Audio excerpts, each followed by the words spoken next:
Awesome. Thanks so much for having me. Hi, everyone. My name is Ilasha, and I'm a technology strategist at Microsoft.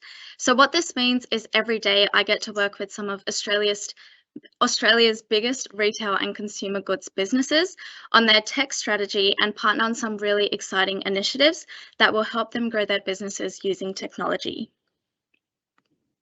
So I really wish this could have been more interactive, and I would have loved to see all of your faces and hand out some awesome Microsoft merch, but that's all right. Feel free to have a stretch over the next 20 minutes or so, because if there's one thing this pandemic has done to us, it's this. So stand up, have a little wiggle, and let me tell you about how you can get excited about a potential career in technology, but most importantly, how the learning after school should never stop. So I know I'm last on the lineup today or this morning, and you've had the chance to hear from some awesome leaders of technology. I actually don't have decades of experience under my belt. I've hardly really scratched the surface of the world in terms of travel, and it doesn't look like that's happening anytime soon. So I'm not really here to talk about a reflection on my career, but rather I'm here to give you tips on what worked for me and how I got here and what I'm most looking forward to in my career. So just 6 years ago, I was sitting where you are today. 6 years ago, I was wrapping up my Year 12 mid-year exams, and I was actually really enjoying high school, apart from the studying, of course. But just wait till uni, it does get a lot worse. Year 12 was exactly what they said it would be. They said it would be fun. They also said it would be hard. But at the end of the day, I really couldn't wait to leave. But to be quite honest, figuring out what I wanted to do after I had graduated was something that genuinely scared me. So I just didn't make it one of my priorities. Instead, I focused on making the most of my final year of high school, and I kind of shelved the idea of deciding what my future looked like because I really was in a state of ignorance is bliss. But let me take you back to where it all started. So, one of my fondest memories growing up was watching television, especially the news.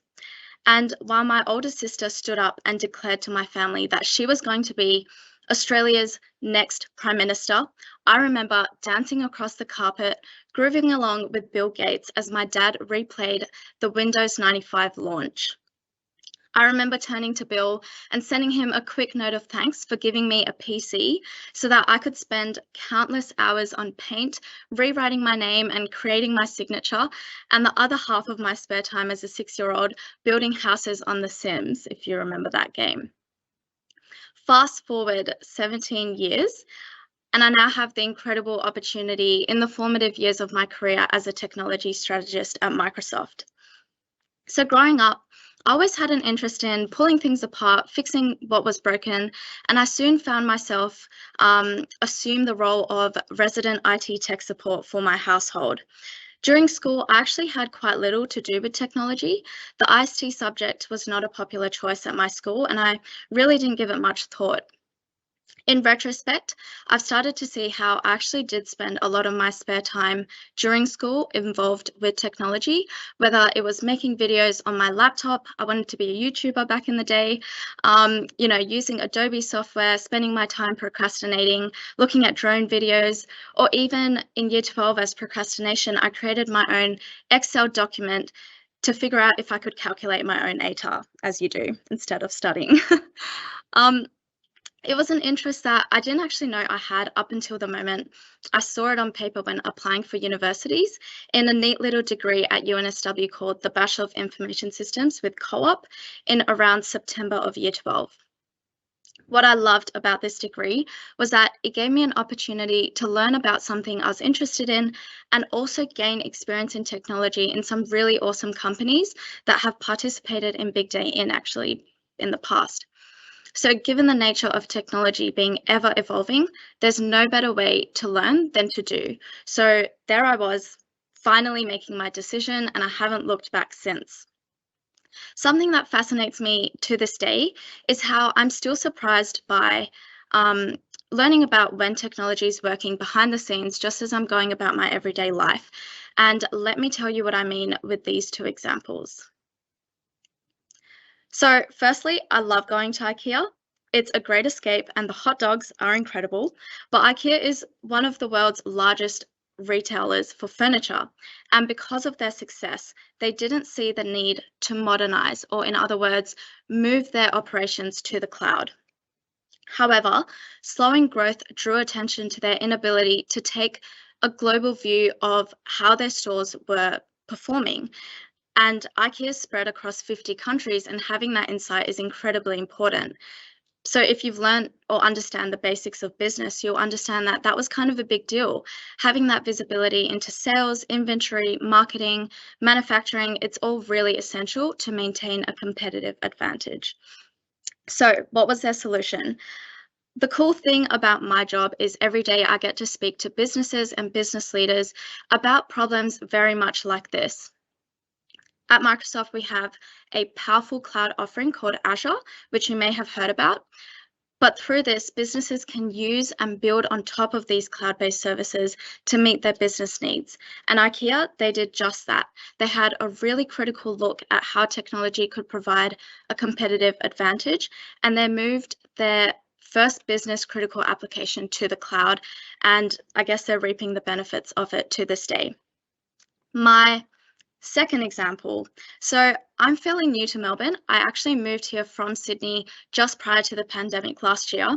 And something I just fell in love with when I came to Melbourne was the AFL.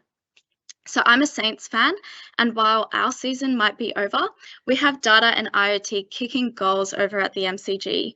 So when I was doing research on this, I learned that 160 employees work behind the scenes at the MCC, and come grand final day, 3,000 people will be rostered on to man the ticket booths, bars, and food kiosks. What visitors like you and I might not notice when we go to the MCG is that there are over 6,000 sensors located in everything from the smart bins to the turnstiles. There's CCTV cameras that are monitoring crowds, enhancing security, as well as light and motion sensors all throughout the venue. How cool would it be to take all that data and turn it into actionable insights?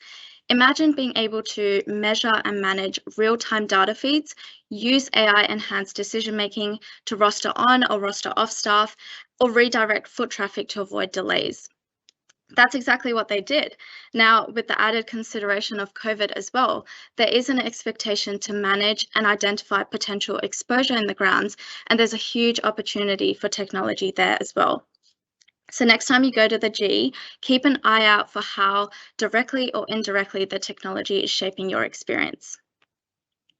But what about something that's probably a bit more relevant to your life right now? So while I'm sure you're all busting to get out of high school, let's take a look at how technology is changing the way students are learning around the world. The video I'm about to show was filmed pre-pandemic, but the awesome examples are still so relevant. So I will play that now. We are all teachers. And we are all learners. We each learn in our own way. We are designing an acid rain shield for Taj Mahal. We are working on the science and archaeology behind Pompeii. We are working on how we can save water, and it was really cool. We are surgeons and climate scientists. We are architects and artists. We are anything and everything we want to be. I want to be an engineer and a poet. I want to be a lawyer to help other people see reality. We all have our own challenges. Math is sometimes hard for me. I'm really bad at writing. Programs are challenging for me, but we find ways to make them opportunities. So we can see and understand. And come together to solve problems. Then it would come down this way, go to the filter, then it would come into the rain catcher. In school And in the world. I want to help people by breaking stereotypes, showing people that we all stand together. I would probably try and help people who aren't really confident in themselves. I want to see the world turn into a better place for everyone.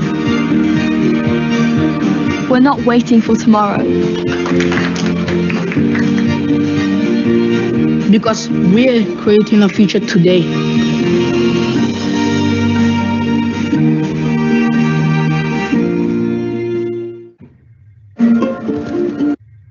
Cool. So I watch videos like these and I'm in awe. So this isn't even the future anymore. This is the now. And if I look back just 6 years ago when I was in high school, it looked nothing like this. Technology really is transforming everything around us, and it's not only making learning fun, it's really making it real. So I don't know about you, but growing up, I always got asked what I wanted to be, especially in around year 11 and year 12.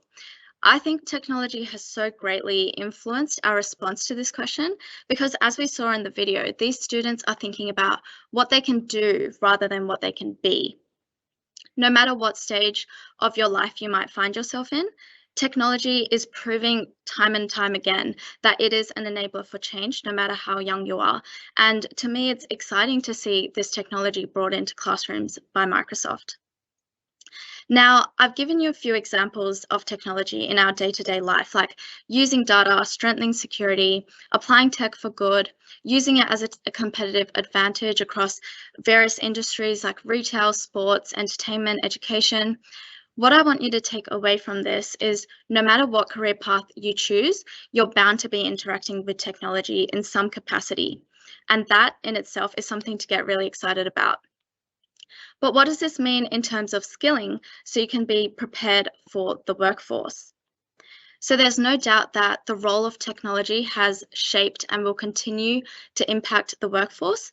65% of children entering primary school today will ultimately end up working in completely new job types that don't actually exist yet.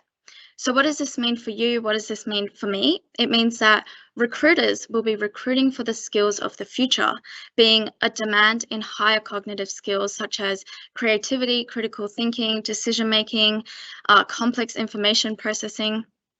And if we know all of this now, then what can we do right now to make sure we're prepared for those skills of the future? And the answer is actually quite simple. We must learn how to be lifelong learners. So lifelong learning is the ongoing voluntary pursuit of knowledge, having a growth mindset and always looking for opportunities to improve yourself. So while these might be predictions that the World Economic Forum are undertaking right now for the future, these could change at any time. We all know that. But what shouldn't change is your attitude towards learning. And I think that's a really solid skill that you should learn in school. But until you get out there in the real world, it won't exactly kick in. I guess what I'm loving about working at Microsoft is the same passion for learning we saw the students have during the video is actually reflected on a day-to-day basis and something I see in my colleagues. So having learning as a fundamental part of your day, getting excited about it and learning together has been really contagious and fun. And for someone who's early in career like me, it's made me comfortable with not being the best and smartest person in the room because we're all on a learning journey together. Our CEO, Satya, preaches that don't be a know-it-all, be a learn-it-all, and he's definitely a leader that practices what he preaches. So we've considered the stats, we understand the importance of lifelong learning, but after today, I also wanted to give you some actionable steps from your experience here at the Big Day In. So I have 3 tips for you if you are considering a career in technology. So what can you do right now to prepare yourself for the future and life beyond high school? My first tip is explore entrepreneurship. If you don't know what a hackathon is, essentially it's a fast-paced environment where people come together for a couple of days and tackle a problem, often using technology. There are bursts of high-intensity collaboration, which obviously will lead to, limitless thinking. You're not bound by budget, timelines, none of that stuff. It's your opportunity to really take a problem, come up with an idea and run with it. And a lot of large companies, Microsoft included, actually run hackathons to source inspiration. So unlike your usual lecture-based learning, at hackathons you get straight into the good stuff. Over my life, I've done a couple of hackathons, and I have to say, hands down, these are some of the best experiences I've had to date. And now in a virtual world as well, you may even get a chance to work with students or people across the globe, which is super exciting. If you do want to get started, I would suggest you Google or Bing Generation Entrepreneur. It's a not-for-profit that's run out of Sydney, and they run high school hackathons for ambitious high school students, like I'm assuming many of you on the call are. If you have a business idea, learn the skills you need to start a startup, or if you already have a startup, get some funding, go through an incubation process and launch it, and who knows where you'll end up. My second tip is try before you buy. So luckily for us here in Melbourne, we have a booming tech startup ecosystem and really eager corporate organizations that will welcome students considering technology to undertake work experience and internships at their companies. As you get closer to graduating, go to university open days. I would definitely check out the technology co-op programs. Just start talking to people, start getting information so that when the time comes to it, you can make an informed decision. And my final tip, practice lifelong learning. So something I remind myself is remember that everyone has the same 24 hours in their day as you do. So Obama, Beyonce, Elon Musk, Oprah, your idols, my idols, I think you get the picture. Of course, it's not all about time though, it's also about energy and ability. And after a long day at school, I'm pretty sure this might be the last thing on your mind because understandably, you just won't be as energetic. But if it's something new you want to explore or learn more about, you should make time for it because that will fuel you as a person as well. So whether it's after school, before school, on the weekend, I think we really do live in a time where everything is just a couple of keystrokes away and everything is so accessible. So if there's something you are truly passionate about, I encourage you to go exploring. And that's really all I have for today. I hope I've given you some insight into why I love what I do and how you might start viewing technology. I think just remember that growing up isn't about saying thank you next to schooling and education. It's about saying thank you, what's next. Thank you. Thank you, Ilasha. We have a few questions here. What is your role at Microsoft and what exactly do you do each day at work? Great question.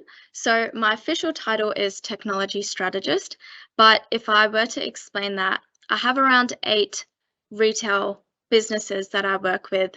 You know, Coca-Cola, for example, is one of them.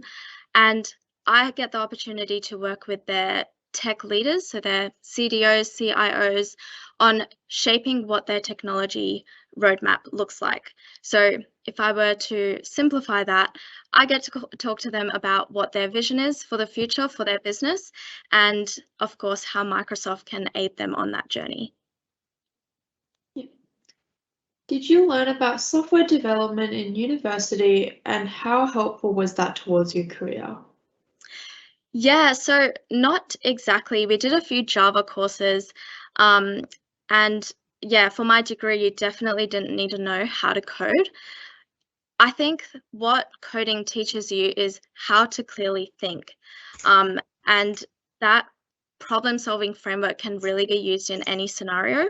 In terms of actually needing to know software development, I didn't need to learn it and I don't use that in my career right now.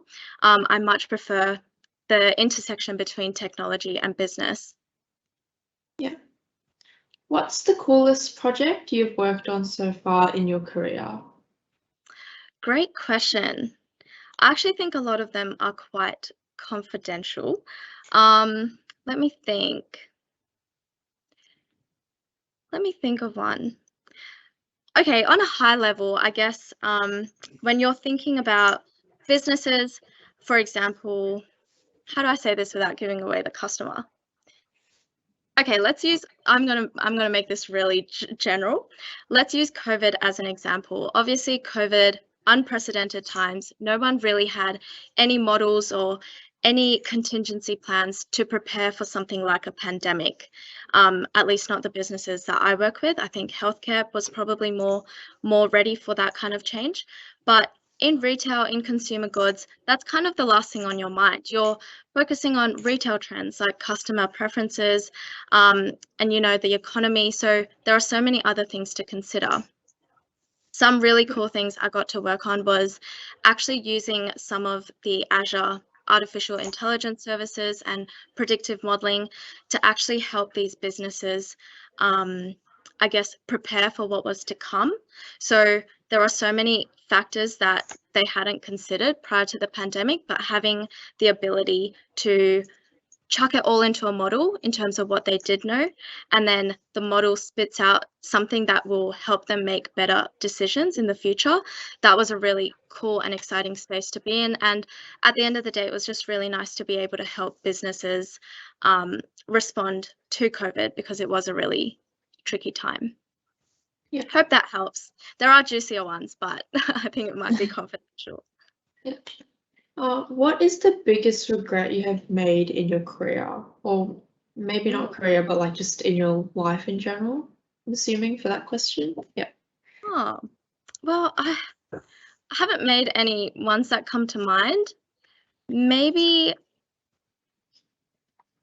just, I guess, I know my whole speech was about I didn't know where I wanted to go, but maybe actually taking a look at technology a lot earlier in my life, because I would have loved to learn coding skills and just basic technical skills at an earlier age, because then maybe I would have gone down the software engineering path. I really like building things, but yeah, as I said, I guess I kind of adapted and chose the more business route. But yeah, I don't have any major regrets, and I hope I don't, but yeah, I'm sure there's more to come in my career. We're just getting started. Yeah. When did you know what you wanted to do in university? Good question. So at university, you'll be exposed to a lot of university societies and clubs, and these are basically created for a group of students with like-minded students with similar interests to come together and explore that particular area. So at UNSW, there's a society called BITSA, which is the Information Technology Student Association. And naturally, companies are looking to hire students that are passionate about those certain areas. So through that, I got a lot of exposure to businesses, and I was really fortunate to be able to interview with a bunch of them before I actually settled down and took my first step with Microsoft. But what I also suggest is there are these competitions and activities at university called case competitions, and they're usually sponsored by a business. So, for example, Microsoft runs something called Protege, and they put out a problem statement and invite students to get in groups or individually. They give them the opportunity to respond to that. So that's actually how I started my career with Microsoft. I participated in this case competition in third year of university, and then I went on to do the internship with Microsoft in my final year of uni. And then, yeah, it was just a really natural step to start my actual career with Microsoft following that. How did you get offered to work at Microsoft? Yeah, so like I said, I participated in those case competitions. Through that, I was able to network. I don't know if you guys know, but Microsoft owns LinkedIn. So yeah, I hopped on LinkedIn, I made my own profile, and I went on a big stalking session of everyone and anyone there is in the world of Microsoft and LinkedIn. And yeah, I just started conversations with people and got to know the business a lot more. And it just really, yeah, it was just a really exciting company. Like I said, my dad is a huge Microsoft fanboy, so I've kind of grown up with that. So applying for the internship was, yeah, just something that just came naturally to me, and I'm really fortunate to have gotten it. What should you do right after your bachelor's degree in software engineering? What was that? What should you do right after you finish your course of Bachelor in software engineering? That is a great question for someone who did software engineering. I didn't, but I can speak on behalf of my friends. I think something I've noticed in a lot of my software engineering friends is they always have these side hustles going on. So they're always building things. They're trying to make their life easier by building solutions that they can use themselves. And I think when it comes down to it, when you're interviewing for a software engineering position, what recruiters really like is seeing what experience you have in that space, or have you actually used the skills you've learned at uni to actually solve a problem of your own. So having a portfolio of those projects, I would suggest, you know, if you are looking for a job after you graduate from a Bachelor of Software Engineering, and if you're struggling with interviews, I would say try and start a little side project on, just coming up with a solution to a problem you face. Is it recommended to go to uni right after high school? Good question. I think everyone has different perspectives on this. I don't think it's completely necessary. If you look at, you know, Google, Microsoft, a lot of these big tech firms don't necessarily look at your education as much these days. Like I said, what they're looking for is your experience and your interest and passion on the topic. If you're interested in university, then definitely go for it. But yeah, I have so many friends who took a gap year, a bit harder now because of COVID, because usually you use the gap year to travel. But yeah, I don't think it's necessary at all. But if you want to learn, if you want some more formal learning around a particular topic, yeah, uni's a great place to go. Just another question. What was your degree you did at uni? So I did a Bachelor of Information Systems with co-op. So yeah, it's kind of the intersection between business and technology. So as a popular career that might come out of that is a business analyst, but basically what that means is you're the translator between the really technical teams and the really business focused teams. So your technical teams might be your developers, your business teams might be HR, operations, finance, and you kind of sit in the center of that, and you develop the ability to kind of translate the requirements to and from those two areas of business. Are there any internships at Microsoft? Yes, there are. I don't exactly know when, but I would suggest you all go to the careers portal on Bing, just Bing it, Microsoft Careers portal, and usually they release vacancies there. But generally, I think in the past they've taken around 20 interns per year across Australia, and I believe there's a Microsoft office in each of the states. So yeah, I would really encourage you guys to do that. You are in high school though, so you're going to have to wait till uni, but also just seek out some work experience opportunities. We don't have a formalized process for that, but you know, feel free to reach out to me on LinkedIn, and I'll see who I can connect you up with the business. But yeah, definitely when you're at uni, look out for all those internships. I know Google, Amazon, all of the cool tech firms do those as well. Yeah. Did you get a scholarship? Yes, I did. I'm not sure what it's called in Victoria, but it's called co-op at UNSW and UTS. Essentially, they just fund they allow you to study and complete an honours year, but they also allow you to work. So I did 3 6-month internships at Deloitte, American Express, and Bank of Queensland. So I did that throughout uni, which I loved because learning is great. Clearly, I just spoke about learning for 20 minutes, but being able to actually apply what you're learning and see what real life business problems look like is just a whole different experience, and you just learn so much faster through that. So if you can do internships or can get a scholarship that's structured in that way, I'd really encourage it. Final question for today is, where can we find a list of the organizations that you've stated about work experience? I actually think the Big Day Insight is probably a good place to start. Yeah, maybe you can take that question, Geraldine, but I think if you just Google it or Bing it, sorry, you should be able to find a list of opportunities for early in career. I don't have a list, unfortunately. Thank you, Ilasha, for sharing your experience at Microsoft. I hope Thanks for having me.